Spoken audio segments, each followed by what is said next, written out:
Kung bibigyan ka ng chance na makausap ang mga mahal mo sa kabilang buhay, gagawin mo ba to? Si Craig ay isang bata na kinuha ng isang milyonaryo para magbasa ng mga libro sa kanya. Hindi nagtagal, itong milyonaryo na to or tawagin nating Mr. Harrigan ay naging kaibigan etong si Craig. Every occasion ay binibigyan neto ni Mr. Harrigan etong si Craig ng lotto ticket or yung ini-scratch.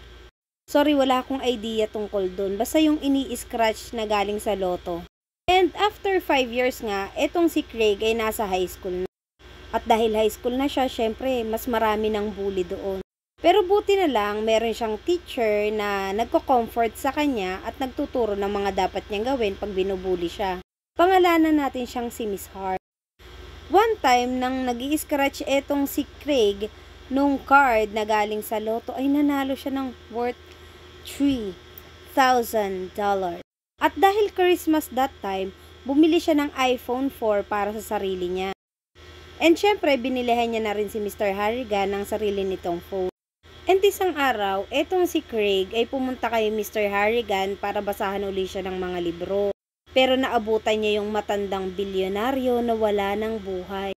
At dahil sa kalungkutan na nadarama neto ni Craig, dahil syempre nga nawalan siya ng isang tunay na kaibigan, ay ipinadala niya or isinama niya yung cellphone ni Mr. Harrigan sa libingan nito.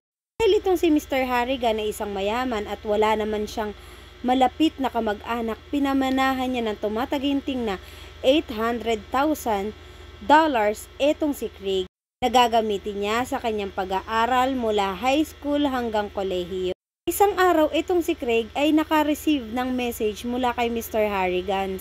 Sinabi niya ito sa kanyang ama na ipinagwalang bahala naman ito. Dumating na nga yung araw ng dance ball neto nila Craig. Doon ay binugbog siya ng kanyang bully. Sobrang desperado neto ni Craig dahil wala siyang mapagsabihan ng kanyang sama ng loob ay minessage niya or tinawagan niya si Mr. Harrigan. Nag-iwan siya dito ng voicemail. At hindi nagtagal, etong bully niya ay natagbo ang wala ng buhay.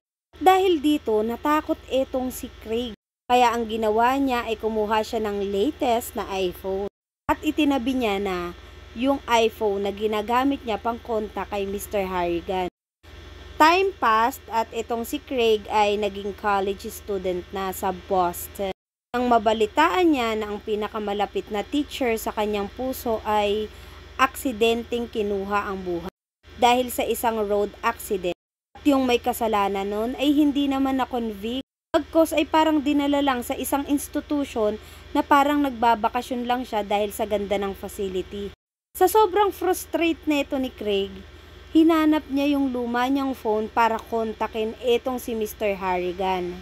At hindi nga nagtagal, etong suspect na kumuha ng buhay ng kanyang teacher ay natagpuan muli na wala ng buhay sa loob ng CR ng kwarto niya.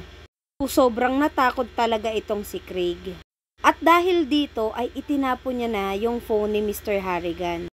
Only to realize na ang pinapadalang message sa kanya ni Mr. Harrigan ay pinapatigil siya sa mga ginagawa niya. Maraming aral yung mapupulot mo dito sa movie na to. Dahil maraming payo si Mr. Harrigan na maa-apply natin sa pang-araw-araw nating pamumuhay. And kung gusto mo pa ng maraming movie review and recommendation, please follow my FB page, this TikTok account, and subscribe mo na rin ako sa YouTube para lagi tayong tara, Netflix and chill.